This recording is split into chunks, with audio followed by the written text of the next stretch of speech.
இதுக்கு முன்னாடி நீங்கள் மாவட்ட செயலர் கூட்டம் இந்த 2 வருஷத்தில் இந்த மாதிரி 130 பேரை சேர்த்து வச்சு நீங்கள் போட்டிங்களா? இது மாதிரி பொதுச் செயலர் கருத்து கேட்டாரா? வேறு எந்த விஷயத்துலனா? சரி, 98 மாவட்ட செயலர் கூட்டணி வேணுன்றத வெளியில் சொல்ல வேண்டிய கட்டாயம் என்ன? இல்லை வெளியில் அந்த செய்தியை விட வேண்டிய அவசியம்? பிரேமலதா விஜயகாந்த் இங்கேயும் பேசினாங்க, அங்கேயும் பேசினாங்க, பாஜக கிட்டேயும் பேசினாங்க, அண்ணா அறிவாலயத்தில் போய் சேர்ந்துட்டாங்க. நீங்களும் வந்துட்டு திமுகன்ற ஒரு கட்சியை தவிர்த்து பாக்கி எல்லா கட்சிக்கிட்டையும் பேசிட்டீங்க. பேசாத தன்மை, வெளிப்படைத்தன்மை இல்லாத ஒரு வாழ்க்கை, அரசியலில் யார் கூட பேசுகிறாங்க சார்? உங்கள் ஒரு கட்சியை வச்சு இவ்வளோ விமர்சனம். பிரேமலதா விஜயகாந்த் அவர்களுக்கும் தாவேகா தலைவர் விஜய்க்கும் என்ன வித்தியாசம்? அண்ணாமலை கூட என்ன சொல்லியிருக்காரு, தேர்தல் நெருக்கத்தில் கூட ஏதோ ஒரு ட்விஸ்ட் நடக்கும், கூட்டணிக்குள்ள எந்த கூட்டணிகளும் யார் வேணா வரலாம் அப்படின்னு இன்னைக்கு வந்து சொல்லியிருக்காரு சார். அதாவதுங்க, இவருக்கு இன்ட்ரெஸ்ட் இல்லைன்னா எதுக்கு பாஜக பேச போகுது? சரி, பாஜக உண்மையிலே அரசியல் அழுத்தம்னா கெஜ்ரிவாலுக்கு நம்ம அரசியல் அழுத்தத்தை பார்த்தோம், மம்தா பானர்ஜிக்கு அரசியல் அழுத்தத்தை பார்த்தோம், ஏமன் சோரனுக்கு அரசியல் அழுத்தத்தை பார்த்தோம். விஜய் சாருக்கு எங்கே அரசியல் அழுத்தம் வந்துச்சு? ஜனநாயகம் இல்லை. தேர்தல் வர நேரத்தில் அரசியல்வாதி ஜாட்டி எடுத்து அடிக்கிற மாதிரி தான் எந்த அரசியல்வாதி ரிலீஸ் பண்ணுவாங்க?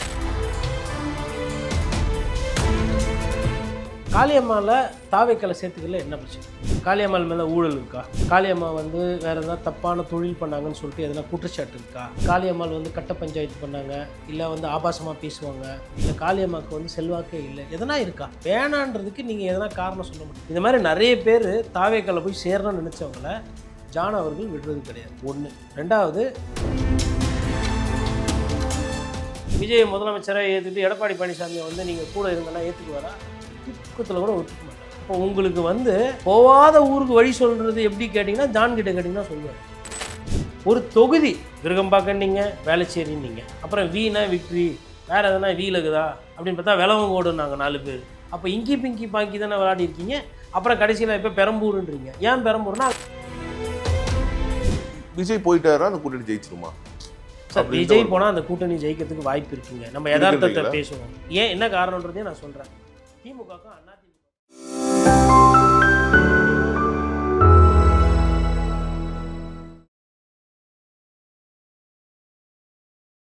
ப்ரோவோக் வாய்ஸ் நேயர்களுக்கு வணக்கம். இன்றைய சிறப்பு நேர்காணலில் நம்முடன் இணைந்திருப்பவர் பத்திரிகையாளர் திரு கோட்டேஸ்வரன் அவர்கள். வணக்கம் சார். வணக்கம் சார். நேயர்களுக்கு அன்பு வணக்கம். 2 தினங்களாகவே ஒரு செய்தி ரொம்ப முக்கியமாக பகிரப்படுது. என்டிஏ கூட்டணியில் விஜய். ஸோ இதுக்கான பாசிபிலிட்டிஸ் எந்த அளவுக்கு இருக்குது? சரிங்க, அரசியலில் நிரந்தர எதிரி நிரந்தர நண்பர் யாரும் கிடையாதுங்க. அந்தந்த சூழலுக்கு ஏற்ற மாதிரி அந்தந்த நேரத்தில் அவர்களுக்கு என்ன லாபமோ அதற்கு தான் அவங்க கூட்டணி வைக்கிறாங்க. அது பேசும்போது சும்மா அதற்கு அந்த தேர்தல் நேரத்தில் இல்லாத மற்ற நேரத்தில் வந்து அதை அப்படி வெளிப்படையாக சொல்ல முடியாதனால கொள்கை கோட்பாடுன்னு எதையோ ஒன்று சொல்லிட்டு இருப்பாங்க. விஜய் வந்து பாஜக கூட கூட்டணி போக மாட்டாருன்னு 100 விழுக்காடு சொல்லவும் முடியாது, கண்டிப்பாக போவாருன்னு 100 விழுக்காடு சொல்லவும் முடியாது. காரணம், விஜயோட தன்மை அப்படி. எல்லா கட்சிகளோடும் பேசியிருக்கார் அவர். ஒரு காலத்தில் நாம் தமிழர் கட்சிக்கிட்ட பேசினார், அப்புறம் விடுதலை சிறுத்தைகள் கட்சிக்கிட்ட பேசினார், அப்புறம் அதிமுகவோட பேசினாங்க, அதுக்கப்புறம் காங்கிரஸ் கிட்ட பேசினாங்க, இப்போ பாஜக கூட பேசிகிட்டு இருக்கிறதா தகவல். அப்போ நான் இதை எப்படி பார்க்குறேன்னா, அவருக்கு வந்து இந்த ஊடக வெளிச்சம் விஜய் ஒரு பேசு பொருளாக இருப்பதை அவர் ரசிக்கிறார். ஒன்று. இரண்டாவது, விஜய் வந்து இன்றைக்கி தேதியில் வந்து தனித்து விடப்பட்டிருக்கிறார், தனிமையாக இருக்கிறார். அவருடன் கூட்டணி செல்வதற்கு யாரும் தயாராக இல்லை. விஜயை முதலமைச்சர் வேட்பாளராக ஏற்றுக்கொள்வதற்கு எந்த அரசியல் கட்சியும் தயாராக இல்லை. இது நிதர்சனம். ஆனால் இந்த நிதர்சனமான உண்மையை வந்து அவர்கள் வெளியில் பேசும்போது கொள்ளும்போது அவங்களுக்கு டிமாண்ட் இருக்குது, எல்லாருமே வந்து விஜய் வரணும்னு எதிர்பார்க்குறாங்க அப்படின்ற மாதிரி ஒரு பிம்பத்தை வந்து கட்டமைச்சு இவங்களா வந்து அந்த ஸ்பெகுலேஷனை கிரியேட் பண்ணுறாங்களா? டைவர்ஷனுக்காக இல்லை, அதனுடைய அந்த வெயிட்டேஜ் இருக்குது இல்லைங்களா? அவர் விஜய் வந்து எப்பயுமே லைம் லைட்லேயே இருக்கணும், அவருக்கு வந்து ஒரு முக்கியத்துவம் இருக்குது, அவர் வந்து ஒரு கிங் மேக்கர். இப்போ இன்றைக்கி வந்து ஒரு சில கல ஆய்வுகள் வருது, என்ன சொன்னால் விஜய் வந்து கிங் மேக்கர் அப்படின்னு. இப்போ கிங் மேக்கர்னால் என்ன அர்த்தம்னா, ஒருத்தரை கிங் ஆக்குனா தான் நீங்கள் கிங் மேக்கரு. அவர் யாரை கிங் ஆக்க போகிறாருன்னு இதுவரையிலும் தெரியல. ஆனால் அப்போ கிங் மேக்கர்ன்ற வார்த்தை எங்கேருந்து வருது? அவர் ஒரு கூட்டணியில் போனால் கிங் மேக்கர். விஜயால் வந்து இந்த தேர்தலில் கிங் ஆட முடியாது. அதாவது புரிகிற மாதிரி சொன்னால், விஜய் முதலமைச்சர் ஆவது என்பது 100% வாய்ப்பு இல்லைன்ற மாதிரி நான் புரிஞ்சுக்கிறேன். நான் இதை வைத்து எப்படி அவரே அதை சொல்லியிருக்காரு, நான் வந்து கிங் மேக்கரில் கிங் அப்படின்னு. சரி, அப்போ கிங் வந்து என்ன பண்ணணும்? நான் பாஜகவோட ஒட்டும் இல்லை, உரமும் இல்லை, கூட்டணிலாம் கிடையாது, வதந்திகளை நம்பாதீங்கன்னு சொல்லிட்டு விஜயோட ஒரு ட்விட்டர் பக்கத்தில் ஒரு 2 லைன் போடலாம்ல. எதற்கு வந்து ஒரு ஒரு பேசாத தன்மை, வெளிப்படைத்தன்மை இல்லாத ஒரு வாழ்க்கை, அரசியலில் யார் கூட பேசுகிறாங்க சார்?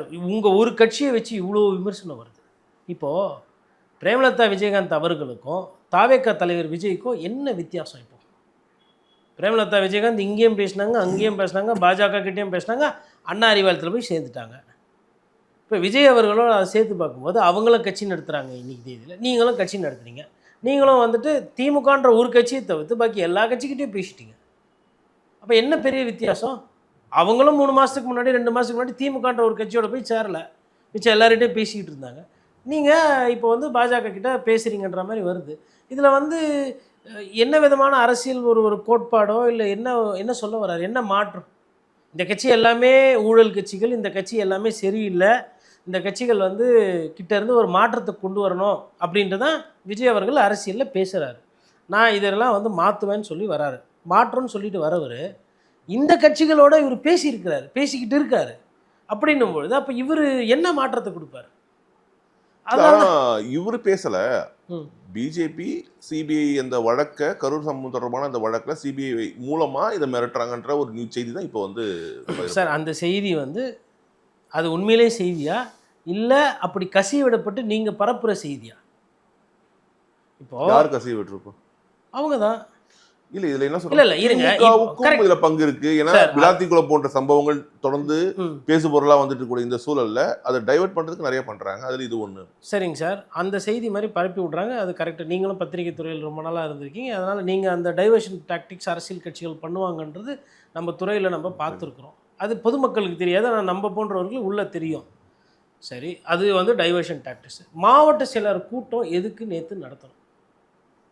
இதுக்கு முன்னாடி நீங்கள் மாவட்ட செயலர் கூட்டம் இந்த 2 வருஷத்தில் இந்த மாதிரி 130 பேரை சேர்த்து வச்சு நீங்கள் போட்டிங்களா? இது மாதிரி பொதுச் செயலர் கருத்து கேட்டாரா? வேறு எந்த விஷயத்துலனா? சரி, 98 மாவட்ட செயலர் கூட்டணி வேணுன்றத வெளியில் சொல்ல வேண்டிய கட்டாயம் என்ன? இல்லை வெளியில் அந்த செய்தியை விட வேண்டிய அவசியம் என்ன? இப்போது தாவேகாவை பொறுத்தவரையிலும் மாவட்ட செயலர் வெளில வந்து சொல்ல மாட்டாங்களா அப்படின்னா அவங்க சொல்ல மாட்டாங்க. இதுவரையிலும் எந்த தாவேகா மாவட்ட செயலர்னால் எந்த பத்திரிகையாளருக்குன்னா எதையாவது வெளிப்படைத்தன்மையாக சொல்லி செய்தி வருதா? அவங்க எல்லாமே பூசினா போல் மறைச்சா போல் வைக்கிறாங்க. அப்போது ஏதோ ஒரு அஜெண்டா இருக்குது, ஏதோ ஒரு விஷயம் நடக்குது. என்ன நடக்குது, அது யார் அதுக்கு அதை பற்றி பேசுகிறாங்க என்னன்றது தெரியல. அங்கே தான் பிரச்சனை. இப்போ மற்ற கட்சிகள்னால் வந்து ஒரு நம்பகத்தன்மை இருக்கும், இல்லை அங்கே தெரிஞ்சவங்கக்கிட்ட நம்ம தொடர்பு கொண்டு பேசலாம்.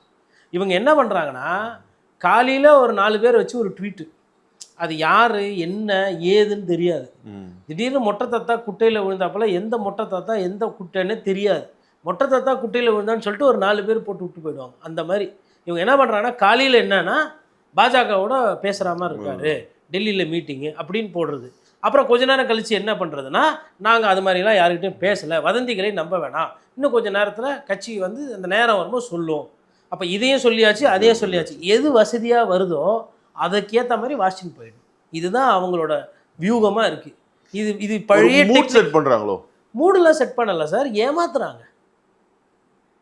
என்ன ஏமாத்து வேலை அப்படின்னா திமுக வீழ்த்துறது தான் ஒரே தலையாய கடமை அப்படின்னா அதை வெளிப்படையாக சொல்லிவிட்டு நாங்கள் கூட்டணி பேச்சுவார்த்தை இனிமேல் ஈடுபடுவோம் கொள்ளுன்னு சொல்லி சார். யார் சார் இப்போ விஜய் சார் போய் யாருன்னா பிடிச்சி கேட்க போகிறாங்களா? பாசிசா பாஜகன்னு சொன்னீங்க, என்ன? ஆமாப்பா சொன்னேன், ஆனால் எனக்கு இன்றைக்கி தேதியில் வந்து நான் திமுக வீழ்த்தணும், சரியாக போச்சு. இதுக்கு என்ன மூடு செட் பண்ண வேண்டியது இருக்குது? ஒன்று சரி, இல்லை நான் வந்து நான் சொன்ன சொல்லல கரெக்டாக இருக்க போகிறேன், இல்லை எனக்கு பாஜக பிடிக்கல, தமிழ்நாட்டில் நிறைய பேருக்கு பிடிக்காது, எனக்கும் பிடிக்கல, நான் தனியாக தான் போக போகிறேன் அப்படின்னு அதை வெளிப்படையாக சொல்லலாம். இவர் என்ன பண்ணுறாருன்னா படத்தில் ஒரு 10 டைரக்டர் வருவாங்க, 10 டைரக்டர் கதை சொல்லுவாங்க.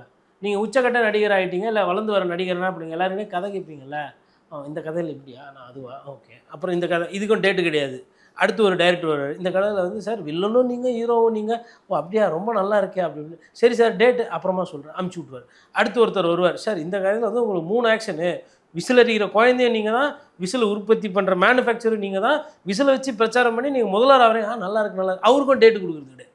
இதே வேலையை தான் அவர் பண்ணிகிட்ருக்காரு. அவர் பண்ணுறது அரசியல் கிடையாது, கதை கேட்குற வேலையை அவர் பண்ணிகிட்ருக்காரு. அப்போது இதெல்லாம் வச்சு பார்க்கும்போது ஒரு நிலையான ஒரு அரசியல் இல்லை வந்து குழப்பம் பண்ணுற வேலையை விஜய் பண்ணிகிட்டு இருக்காரு. விஜய் கிங் மேக்கர்ன்றாங்க. இதுக்கும் என்ன தொடர்பு இருக்குன்னு ஏன்னா அண்ணாமலை கூட என்ன சொல்லியிருக்காரு, தேர்தல் நெருக்கத்தில் கூட ஏதோ ஒரு ட்விஸ்ட் நடக்கும், கூட்டணிக்குள்ள எந்த கூட்டணிகளும் யார் வேணால் வரலாம் அப்படின்னு இன்றைக்கி வந்து சொல்லியிருக்காரு. சார் அதாவதுங்க, இப்போது தென்காசி போன்ற இடங்கள், இல்லை ஒரு சில இடத்துல தென்காசி உங்களுக்கு கோயம்புத்தூர் அந்த இடத்துலலாம் என்ன நினைக்கிறாங்கன்னா விஜய் கூட்டணிக்கு வந்தாலும் வரலாம், எங்களுக்கு பாஜக அதிமுக கூட்டணி ஒழுங்காக இருந்தாவே நாங்கள் ஜெயிக்கிறதுக்கு வாய்ப்பு இருக்குன்னு அவங்க நம்புகிறாங்க. ம். என்ன காரணம்னா அவங்க போன வாட்டி அதே மாதிரி ஒரு கூட்டணி இருந்து ஜெயிச்சிருக்கிறாங்க. இந்த வாட்டி அவங்க என்ன சொன்னாங்கன்னா, நாங்கள் வளர்ந்துருக்கோம், பாரதிய ஜனதா கட்சி காங்கிரஸோடு ஒப்பிடும்பொழுது நாங்கள் வளர்ந்துருக்கோம், அதனால் எங்களுக்கு வந்து இப்போ எதிர்கட்சியிலேருந்து நாங்கள் போகிறோம் போது நாங்கள் வந்து ஓட்டு வாங்குவோம். இவர் வந்து இப்போ அந்த சீட்டை வாங்கிடுறாரு இவர் கேட்டு.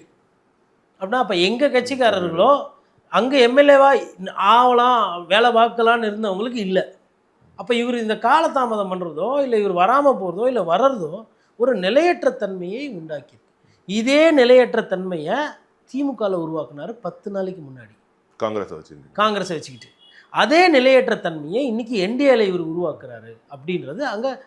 அதாவது வேட்பாளர் ஆகணும் இல்லை எனக்கு வேண்டப்பட்டவர் எம்எல்ஏ ஆகணும்னு கட்சிக்காரங்க இருப்பாங்களே அவங்க வாயிலிருந்து வர வார்த்தை. அதனால தான் அங்கே வந்து சீட் ஷேரிங் இன்னும் ஃபைனலைஸ் ஆகாமல் இருக்கும் என்டிஏவில். இல்லை என்டிஏல சீட் ஷேரிங் வந்து ஆல்மோஸ்ட் வந்து ஒரு ஸ்ட்ரக்சருக்கு வந்துட்டாங்க. பட்டு பிஜேபி வந்து இப்போ விஜயோட வந்து பேசி, அதாவது விஜய் இது எப்படின்னா சார், இப்போ நம்ம 2 பேருமே கார்பரேட்டில் வேலை செஞ்சுருக்கோம், அதனால சொல்கிறேன், உங்களுக்கு வேலை தேவை, நம்ம என்ன பண்ணுறோம் ரெஸ்யூமே நம்ம தான் அனுப்புகிறோம், அனுப்பிச்சிட்டு அதை சொல்லாமல் நீங்களாக என்ன வேலைக்கு கூப்பிட்ற மாதிரி கூப்பிடுங்க, அவங்க கூப்பிட்டாக இவங்க கூப்பிட்டா அந்த வேலையை தான் இப்போ விஜய் சார் பண்ணிகிட்ருக்காரு.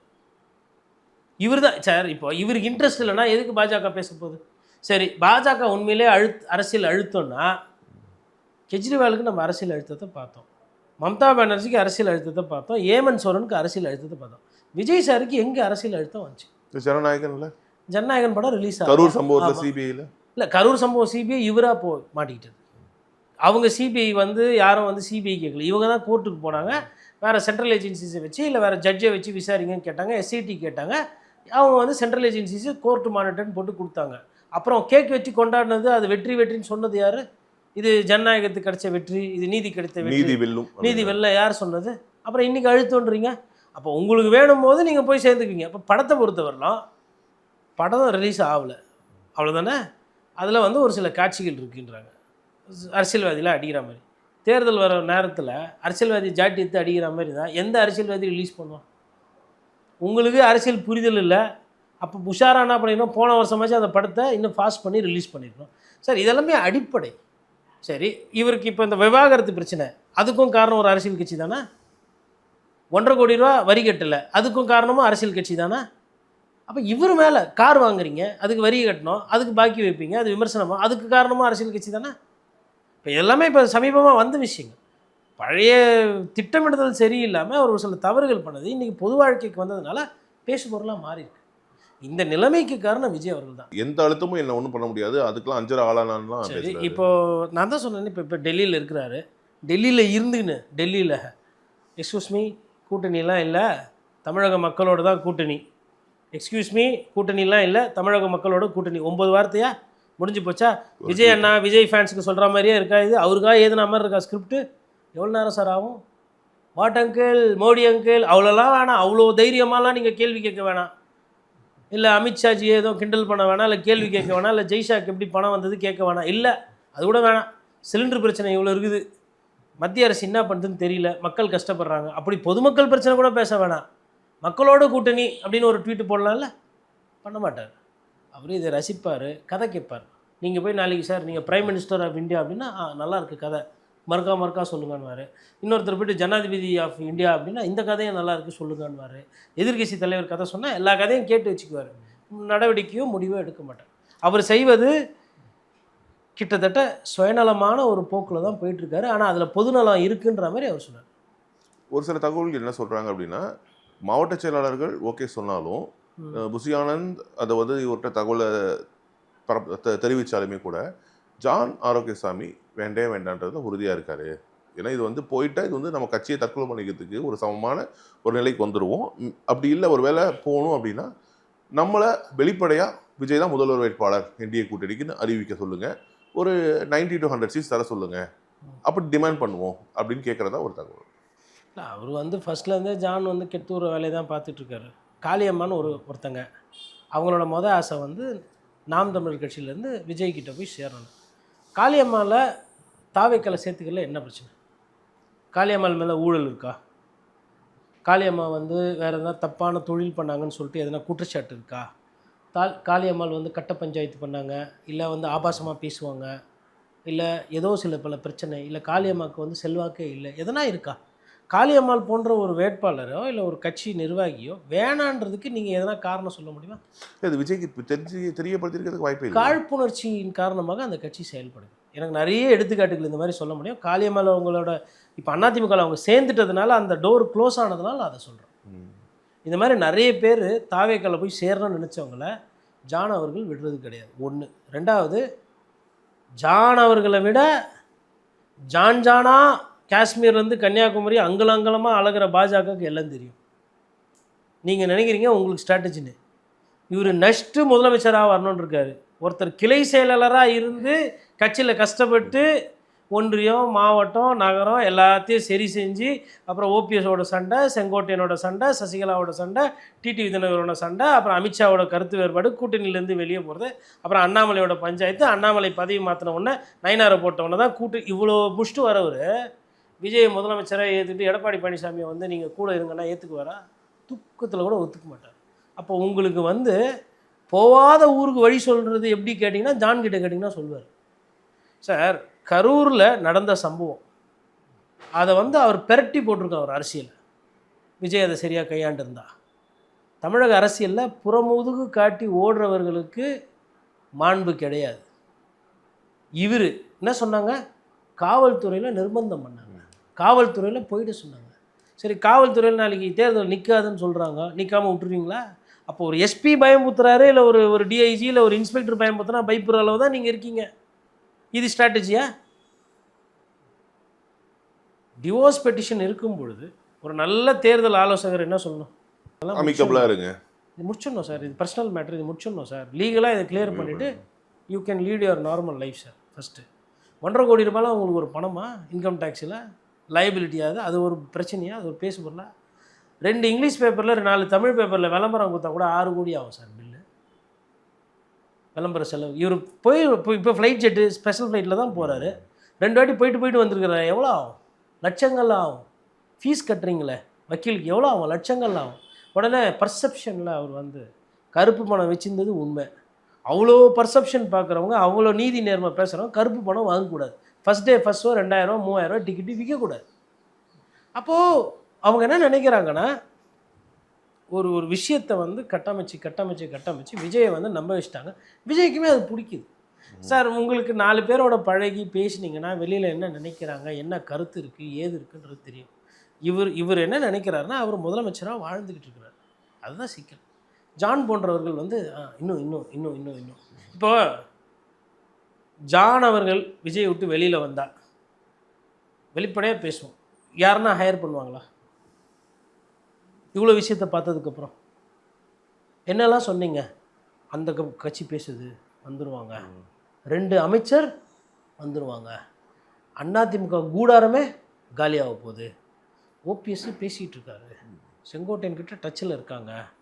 இதெல்லாம் பேசினீங்களே, அப்புறம் காங்கிரஸ் பேசுது, வந்துடும். அதெல்லாம் உண்மைதானே. காங்கிரஸ் வந்து சார், ஆசைப்பட்டது ரிசல்ட் என்ன சார்? நான் கூட இங்கேருந்து உட்காந்து சொல்லுவேன் சார், நான் வந்து 20 பேஜ் நானே ஸ்டோரி எழுதி நானே பேஜ் பண்ணுவேன். நான் வந்து 10 கோடி ரூபா என்கிட்ட கொடுத்தீங்கன்னா அதை வந்து 1000 கோடியாக நான் ஸ்டாக் மார்க்கெட்டில் போடுவேன். நான் சுப்ரீம் கோர்ட்டுக்கு நான் போய் ப்ராக்டிஸ் பண்ணேன்னா எல்லா கேஸுமே நான் ஜெயிப்பேன். நான் கூட இங்கே உட்காந்து சொல்லலாம். ஒரு காட்டுக்குள்ளே போகாமல அந்த காட்டில் எவ்வளோ புலி இருக்குது, எவ்வளோ முயல் இருக்குது, நான் அப்படியே காடை பார்த்தோன்னு சொன்னால் கூட நான் கதை விடலாம்ல. அப்போ இதெல்லாம் கட்டுக்கதைகளாகவும் பார்க்கப்படலாம் இல்லை? விளம்பர யுக்தி தானே இது. எதனா காங்கிரஸ்லேருந்து அந்த குரல் இருந்தது இல்லை? காங்கிரஸ்லேருந்து குரல் இருந்தது. காங்கிரஸ் உங்களை ஊர்க்காவாக பயன்படுத்தினாங்கன்றது உங்களுக்கு தெரியலல்ல. இன்றைக்கி எல்லா கட்சியும் விட்டதுக்கு அப்புறமா மிச்சமாக தானே இருக்குது உங்கள் கட்சி தாவேக்கா. உங்களை நம்பி யாரும் ஒரு சின்ன கட்சி, லெட்டர் பேட் கட்சி கூட வரலையே. ஆனால் இன்னமும் நீங்கள் என்ன சொல்கிறீங்க? 3வது பெரிய சக்தி. உங்களுக்கு பணம் இருக்குது, உங்களுக்கு ஆதரவாக செயல்படக்கூடிய நிறுவனங்கள் இருக்குது, ஊடக செய்தி வருது, சமூக தலையத்தில் அதிகமாக பேசுகிறாங்கன்றதால இந்த 40% இருக்குது, 30% இருக்குது, திமுகவுக்கு க்ளோஸில் இருக்குது, அதிமுக முந்திருச்சு. இதெல்லாம் வந்து களத்தில் போய் பார்க்குற என் போன்ற பத்திரிகையாளர்களுக்கு இதெல்லாம் வந்து சிரிப்பு தான் வருது, நகைச்சுவை தான் வருது. உண்மை என்னன்னா 234 தொகுதியில் அவருக்கு வேட்பாளர் போடுறதுக்கு ஆள் இல்லை. நீங்கள் ஓட்டை பற்றி பேசுகிறீங்க, நான் உங்களுக்கு வேட்பாளரே இல்லைன்றேன். சார், வேட்பாளருக்கு ஒரு தோரணை வேணாமா? வேட்பாளர் 4 பேர் மக்கள் ஏற்றுக்க வேணாமா? அவங்க வேட்பாளர் இவர் பார்த்தா அவர் ஜெயிக்கிற மாதிரி தெரியுது, இவர் பார்த்தா இவரை விட கூட ஓட்டு வாங்குற மாதிரி, எல்லாமே விசில் சின்ன ஒன்றுத்துலேயே நீங்கள் மொத்தமாக திமுக தேர்தலை சந்திக்கும் போது ஒரு ராஜாவை எதிர்த்து ஒரு குதிரை வண்டிக்காரரை நிக்க வைக்கலையா அண்ணாதுரை?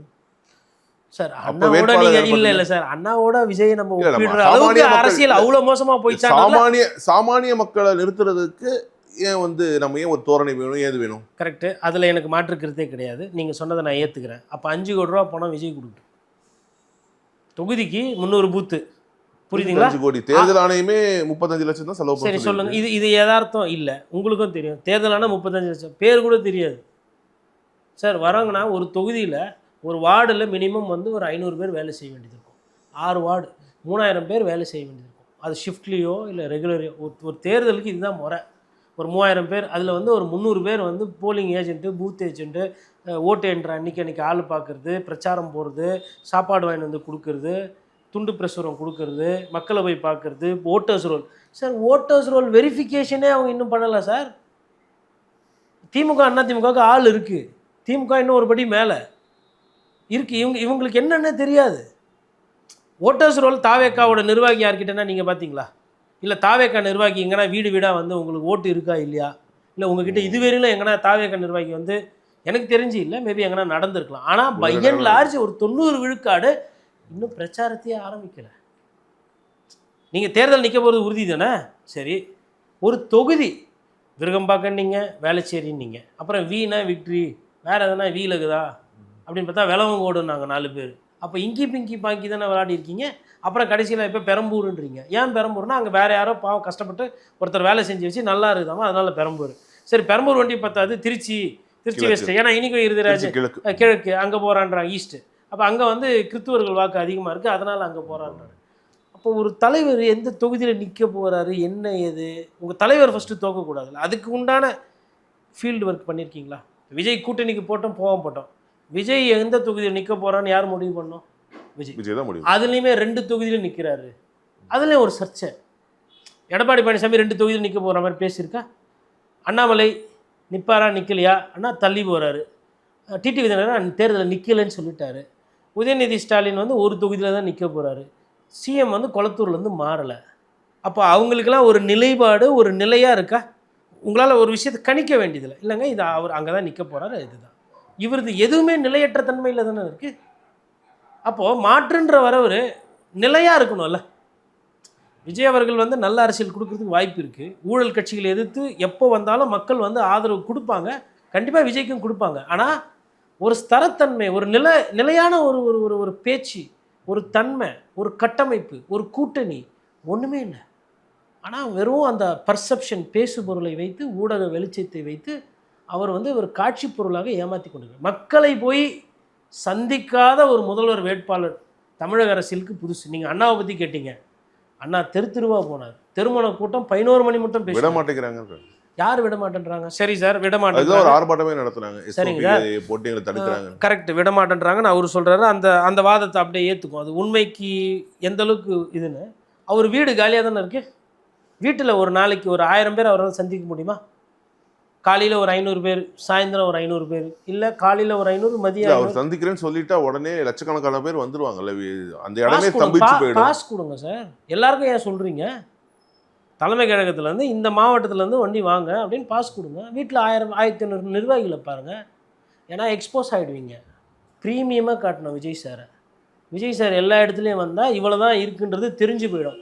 அந்த உண்மை தெரியாமல் இருக்கிறதுக்கு என்ன பண்ணுறேன், எங்கால் வந்தால் கூட்டம் வந்துடும், எங்கால் வந்தால் அது வந்துடும். சரி, கல்யாணத்துக்கு மற்ற தனியார் இடத்துக்கெல்லாம் போகும்போது கூட்டம் வரல. சரி, இப்போ விஜய் சார் ஏர்போர்ட்டுக்கு போவார், எல்லாருக்கும் தெரியும். ஏன் ஏர்போர்ட் ஆண்டு இப்போ கூட்டம் வரல?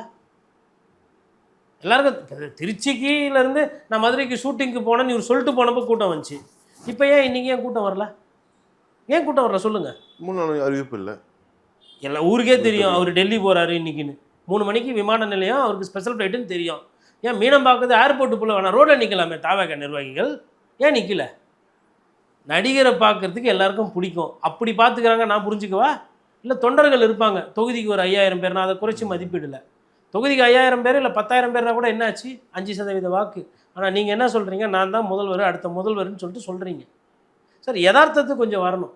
சரி 5 கோடி ரூபா செலவு தேவையில்லை அப்படின்னா விஜய் தன்னோட நேரத்தை செலவு பண்ணி வீடு வீடாக வேணாம், கிராமமாக போய் ஒரு கிராமத்தில் ஒரு பாயிண்ட்டில் காசு இல்லாதவங்க, இவர் வந்து டீ கடை வச்சுருக்காரு, இவர் வந்து மளிகை கடை வச்சுருக்காரு, இவர் வந்து படித்த இளைஞர் பட்டதாரி என்னை நம்பி வந்திருக்காரு, என் முகம் வேறு இவர் முகம் வேறு இல்லை, அவர் பேர் புருஷோத்து, இந்த புருஷோத்துக்கு ஓட்டு போடுங்க, இவர் பேர் தமிமூன் அன்சாரி, இவர் தான் நாகப்பட்டினத்தில் நம்ம வேட்பாளர், நான் வீடு ஏறி வந்த மாதிரி உங்கள் கிராமத்துக்கு வந்துருக்கேன், உங்கள் ஊரில் மொத்தம் 4 ஒன்றியத்துக்கு வந்திருக்கிறேன், நாகப்பட்டினத்தில் 4 ஒன்றியம் ஓட்டம் இவருக்கு வரணும், இவருக்கு ஓட்டு போடுங்க, காசு இல்லாத ஏழை பாழை, லஞ்சம் வாங்க மாட்டார், லஞ்சம் வாங்கினா இவரை நான் பதவியை விட்டு எடுப்பேன் சொல்லி பிரச்சாரம் பண்ணால ஜெயிச்சதுக்கப்புறம் வரேன்றீங்க.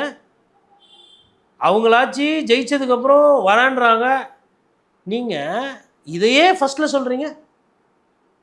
அப்போ அவருக்கு வந்து சார் அதற்கேற்ற சார் ஒரு முதலமைச்சராக ஆகணும், ஒரு கட்சியை நடத்தணும்னா அதற்கு எவ்வளோ எவ்வளோ நேரம் உழைப்பு இருக்கணும், மக்களை சந்திக்கணுன்றது தெரியல, செய்யவும் விருப்பம் இல்லை. அதை எப்படி வந்து கவர்மெண்ட்டு தடுக்குதுன்னு சொல்ல முடியும்? இப்போ போகிறாரு, டெல்லி போகிறாரு, யாருன்னா தடுத்தாங்களா? இப்போ போகிறவரை சரிங்க, இதுதான் இப்போ நோக்கம்னா. இப்போ இன்றைக்கி 3 மணிக்கு சென்னை விமான நிலையத்தில் எவ்வளோ பேர் இருந்திருப்பாங்க? அவர் பிரைவேட் ஜெட்டில் போகிறாரு, தனி போடலையோ ஏர்போர்ட்டில். இப்போ நீங்கள் போகிறீங்க சார், ஏர்போர்ட்டில் எவ்வளோ பேர் இருப்பாங்க? ஆயிரக்கணக்கான மக்கள் இருப்பாங்க. மார்னிங் டைம் போனால் கிட்டத்தட்ட எப்படி பார்த்தாலும் ஒரு 15,000 பேர் இருப்பாங்க மேலே கீழே டெர்மினலில். அதில் விஜய் சார் நடந்து போகிறாருன்னா மினிமம் ஒரு 5,000 பேர் பார்த்துருவோம். பேசு பொருள். இன்னொன்று ஏர்போர்ட்டில் தள்ளுமுள்ளெல்லாம் ஆகாது. ஏன்னா 60% வந்து அவங்க வியாபாரத்துக்கு போகிறவங்க இல்லை ஏதோ ஒரு நோக்கத்துக்கு போகிறவங்க, அவங்களுக்கு வந்து பாஸ்போர்ட் இது பண்ணணும், செக்யூரிட்டி. விஜய்க்கே கத்திரிக்கோள் இருந்ததுன்னு சொல்லிட்டு நிறுத்தி வச்சதா தகவல். அங்கே அந்த ப்ரீமியம் ப்ரையாரிட்டிலாம் இருக்காது. இவர் தனி விமானத்தில் போகாமல் பொது விமானத்தில் ஒரு மலேசியா போயிட்டு வரும்போது கீழே விழுவலாம் சம்பவம்லாம் நடந்துச்சுல. சரி, ஏன் விழற மாதிரி ஏன் நடந்து வரீங்க? நிறைய கூட்டம்லாம் வந்து நம்ம பார்த்தோம். அதே வந்து ரஜினி சாரன் தான் போகிறாரு. அப்போ என்ன சொல்ல வரீங்க? ரஜினி சாரை விட இவர் பெரிய பிரபலம் தமிழ்நாட்டில். அஜித்லாம் வந்து ஒன்றுமே கிடையாது, இவர் தான் உச்சக்கட்ட நடிகர், அதனால் இவர் தான் தனி விமானத்தில் போவார். சார் அவங்க யாரும் பொது வாழ்க்கைக்கு வரல, ஆனால் அவங்க பொதுவில் வாழ்ந்துக்கிட்டு இருக்காங்க. இவர் தான் பொது வாழ்க்கையில் இருக்கார், இவர் பொதுவில் வரலன்றது தான் இங்கே வாதம். மக்களை சந்திக்க வேண்டிய தேவையும் கட்டாயம் தனுஷ்கோ சிம்புக்கோ சூர்யாக்கோ இல்லை, சிவகார்த்திகேயனுக்கு இல்லை. மக்களை சந்திக்க வேண்டிய கட்டாயம் தாவேகா தலைவர் விஜய்க்கு தான் இருக்குது. ஏன்னா விஜயை நம்பி வேட்பாளர் நிறுத்த போகிறாங்க, நிற்க போகிறாங்க. தோற்று போனால் கடனாளி ஆகி நடுரோடு நிற்க போகிறது அவங்க தான். திமுகவில் கடனாளி ஆகாமன்னா ஆவாங்க, அண்ணா திமுகவில் ஆக மாட்டாங்கன்னா ஆவாங்க. பட் அங்கே ஊழல் பணம் இருக்குது, கொள்ளடிச்ச பணம் இருக்குது, அதை செலவு பண்ணி இது பண்ணி. உங்கள் கட்சியில் அப்படி கிடையாது. உங்ககிட்ட ஒண்டி தான் கருப்பு பணம் இருக்குது. உங்களை நம்பி வந்த தொண்டர்களோ உங்கள் எல்லாருமே ஆதவர்ஜுன மாதிரி 4-5 கம்பெனி வச்சுருப்பாங்களா? இல்லை எல்லாருமே ஐயா ஜேசிடி பிரபாகர் மாதிரி ஓரளவுக்கு வசதியாக இருப்பாங்களா? இல்லை செங்கோட்டையன் மாதிரி அமைச்சராக இருந்து ஊழல் குற்றச்சாட்டுக்கு ஆளானவங்க தான் எல்லாருமே? 8 பேர் வசதி இருக்கும், மிச்சவங்க. ராஜ்மோகன் இருக்கார், ராஜ்மோகனுக்கு என்ன பின்பலம்? நல்ல மனிதர், பட்டிமன்ற பேச்சாளர், நடுநிலையாக பேசக்கூடியவர், நல்ல தமிழ் சொல்லாடலுக்கு சொந்த, அவ்வளோதானே ராஜ்மோகன். இப்போ ராஜ்மோகன் வெற்றி பெறத்துக்கு விஜய் எவ்வளோ உழைக்க போகிறார்? இல்லை ரமேஷ் அந்த கட்சியில் இளம் தலைமுறை, நல்ல சிந்தனை, நல்ல சொல்லாடல், நல்லா அந்த தம்பி அந்த தம்பி கண்டிப்பாக தரந்தாழ்ந்து தப்பு பண்ண மாட்டாப்பல நான் நம்புகிறேன். இப்போ ரமேஷ் ஒரு இடத்துல நிற்கிறாப்பல, ரமேஷ் ஜெயிக்கணும்னா விஜய் என்ன உழைக்க போகிறார்?